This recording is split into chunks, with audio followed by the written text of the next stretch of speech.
Hi everyone, this is the second part of option series. So first part में हमने कुछ basic चीज़ें cover किए थे, जो कि what is derivative, what is option, then call क्या होता है, पुट क्या होता है, ऑप्शन बाइंग क्या होती है, ऑप्शन सेलिंग क्या होती है। सब कुछ हमने इन डिटेल में ये सारे बेसिक चीज़ें कवर किए थे। सो अभी हम नेक्स्ट पॉइंट कवर करने वाले हैं, वो है concept of lot size, concept of expiry date. And एक इंपॉर्टेंट क्वेश्चन है, why we trade in options. मतलब हम डिलीवरी में भी ट्रेड्स, मतलब लॉन्ग टर्म में भी शेयर्स लेके ट्रेड कर सकते हैं, या फिर फ्यूचर्स में भी ट्रेड्स कर सकते हैं, तो हम ऑप्शंस में भी क्यों ट्रेड करना चाहिए। ये सब कुछ इस पार्ट में हम कवर करने वाले हैं। सो अगर आपने फर्स्ट पार्ट नहीं देखा है तो पहले आप वो देखिए, देन आपको ये आगे के कंसेप्ट जो है वो कवर हो जाएंगे। एंड कुछ चीज़ें हम प्रैक्टिकल भी समझने वाले हैं। सो वीडियो को थोड़ा सा एंड तक एंड ध्यान से देखना। ओके, सो स्टार्ट करते हैं हम कंसेप्ट ऑफ लॉट साइज। कोई भी अगर हम ऑप्शंस में पोजीशन क्रिएट कर रहे हैं तो हमको यहाँ पे लॉट साइज दिखा देगा। फॉर एग्जाम्पल, अगर मैं रिलायंस का स्टॉक जो है वो अगर वो बाय कर रहा हूँ, ओके, लाइक मुझको लग रहा है कि रिलायंस यहाँ से ऊपर जाने वाला है, तो यहाँ अगर रिलायंस का अगर मैं कॉल बाय कर रहा हूँ तो मुझको मिनिमम एक लॉट बाय करना पड़ेगा। अब एक लॉट में रिलायंस के आते हैं 250 क्वांटिटीज, मतलब 250 शेयर्स यहाँ पे आपको रिलायंस के आएंगे एक लॉट में। अगर आप दो लॉट बाय करना चाहोगे तो आपको यहाँ पे 500 क्वांटिटीज आएंगे। ओके, मतलब आपको मिनिमम 250 क्वांटिटीज यहाँ पे बाय करना पड़ेगा, एक लॉट बाय करना पड़ेगा जिसमें 250 क्वांटिटीज आएंगे। यहाँ पर आप 100 क्वांटिटीज या फिर 150 क्वांटिटीज ऐसे बाय नहीं कर सकते। आपको minimum 250 quantities one lot buy करना पड़ेगा, कोई भी हो। अगर आप निफ्टी में ट्रेड कर रहे हो, इंडेक्स में अगर निफ्टी में ट्रेड कर रहे हो तो निफ्टी का 50 शेयर्स का एक लॉट साइज है, जो कि वन लॉट है। अब 50 के मल्टीपल्स में ही आपको बाय करना पड़ेगा। यहाँ पर आप 40, 30, 20 ऐसे कुछ बाय नहीं कर सकते। Okay, minimum one lot 50 quantities यहाँ पे बाय करने पड़ेगा। सो कोई भी अगर ऑप्शंस में आप ट्रेड कर रहे हो तो आपको यहाँ पे लॉट साइज वाला कंसेप्ट आएगा। सो वो लॉट के मल्टीपल में ही आपको यहाँ पे ट्रेड प्लेस करना पड़ेगा। समझ आया। So next concept of expiry date. अगर ऑप्शंस में आप ट्रेड कर रहे हो तो आपको यहाँ दो एक्सपायरी देखेंगे, एक है weekly, second one is monthly. Okay, तो मंथली एक्सपायरी आपको स्टॉक्स में एंड इंडेक्स में होता हुआ दिखा देंगे, और वीकली एक्सपायरी बस आपको इंडेक्स में होता दिखा देंगे। ओके, पहले वीकली समझते हैं। वीकली लाइक जो इंडेक्स है, इंडेक्स मतलब जो निफ्टी होता है, या फिर बैंक निफ्टी होता है, फिन निफ्टी होता है, ये सब कुछ आते हैं हमारे इंडेक्स। ओके, यहाँ पर होती है आपको वीकली एक्सपायरी। मतलब फॉर एग्जांपल, अगर मैं निफ्टी के कोई पोजीशंस बाय कर रहा हूँ, ओके, सो अगर निफ्टी की एक्सपायरी है 14 जैन को, 14 जैन को अगर निफ्टी की एक्सपायरी अगर हम चूज कर रहे हैं, तो वो 14 जैन के पहले हमने ट्रेड को कवर नहीं किया तो 14 जैन वाले दिन वो ट्रेड हमारा ऑटोमेटिकली स्क्वायर ऑफ हो जाएगा, मतलब कट हो जाएगा। ओके, या फिर नेक्स्ट एक्सपायरी आ रही है फॉर एग्जांपल 21 जैन को, अगर हमने 21 जैन का एक्सपायरी वाला ट्रेड चूज किया, अगर हमने उसके पहले कवर नहीं किया तो यहाँ पर हमारा पोजीशन जो है वो स्क्वायर ऑफ हो जाएगा।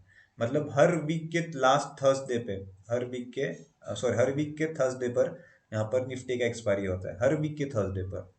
एंड बैंक निफ्टी है, वो हर वीक के वेनसडे पर एक्सपायरी होता है बैंक निफ्टी का।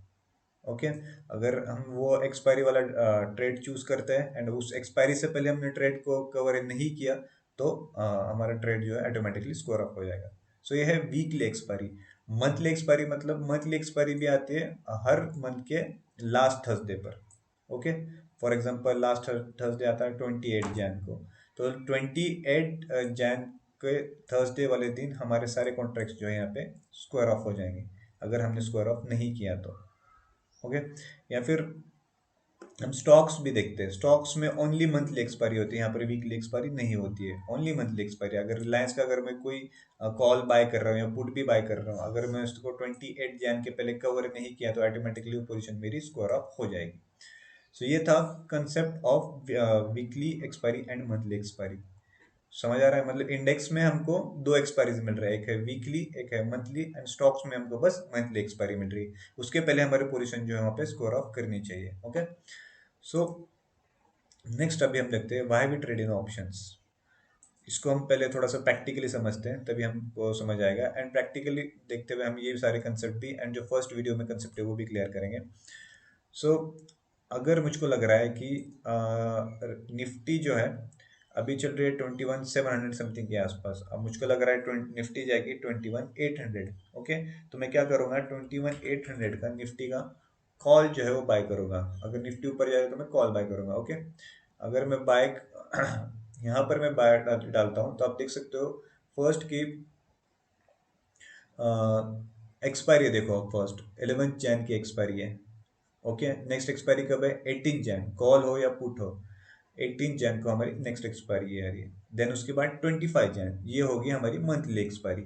उसके बाद आप देख सकते हो डायरेक्ट 1 फेब की एक्सपायरी, राइट। तो 25 जैन हमारी क्या हो रही है, मंथली एक्सपायरी। उसके पहले ये सारी हमारी वीकली एक्सपायरीज हो रहे हैं। ओके, सो अगर मुझको लग रहा है कि 11 जैन से पहले निफ्टी 21,800 तक चला जाएगा, तो मैं क्या करूंगा, 11 जैन का 21,800 का कॉल यहाँ पे ले सकता हूँ।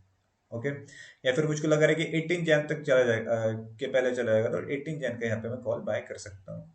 ओके, नेक्स्ट उसका फायदा क्या होगा, अगर मैं एक लॉट लेता हूँ तो मुझको मार्जिन कितना कम लग रहा है यहाँ पे, 3,465। बहुत कम मार्जिन में यहाँ पे एक लॉट पे बाय कर रहा हूँ मैं। ओके, एंड लॉट साइज आप देख सकते हो कि 50 क्वांटिटीज, अगर एक लॉट मतलब 50 क्वांटिटीज यहाँ पे मुझको बस 3,465 रुपीज में मिल रही है। ओके, या फिर अभी एक स्टॉक्स में समझते हैं। अगर मुझको अभी रिलायंस चल रहा है समथिंग 2,600, मुझको लग रहा है कि अगर रिलायंस जाएगा 2,700 पर।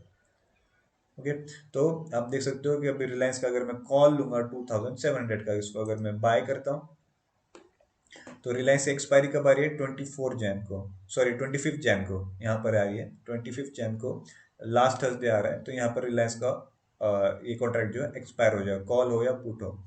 फिर उसके बाद देख सकते हो 29 फेब को ही नेक्स्ट मंथ की एक्सपायरी आ रही है। सो पहले ये समझते हैं कि अगर 25 जैन को आ रही है तो यहाँ पर हमारा कॉन्ट्रैक्ट एक्सपायर हो रहा है।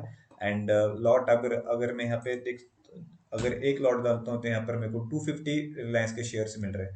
अगर ऐसे नॉर्मली में डिलीवरी या फिर लॉन्ग टर्म में अगर मैं शेयर्स लेता हूँ 250 क्वांटिटी, तो यहाँ पर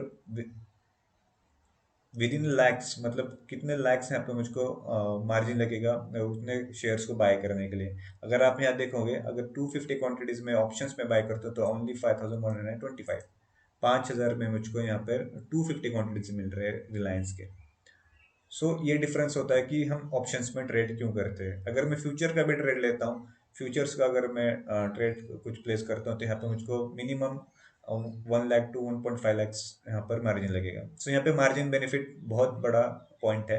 सो अगर मैं यहाँ पे 250 क्वांटिटीज अगर ऑप्शंस में कॉल में बाय कर रहा हूँ, तो यहाँ पर मुझको 500 सॉरी 5,000 समथिंग इतना ही यहाँ पर मुझको मार्जिन लग रहा है।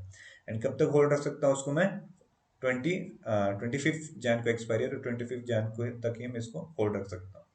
सो आई होप आपको पॉइंट्स जो है वो क्लियर हो रहे होंगे। अगर नहीं हो रहे तो वीडियो को आप और बार बार देखना, तब आपको सारे पॉइंट्स क्लियर हो जाएंगे। सो आई होप आपको ये वीडियो समझ आया होगा। सो वीडियो को लाइक कीजिए एंड सब्सक्राइब कीजिए। Thank you.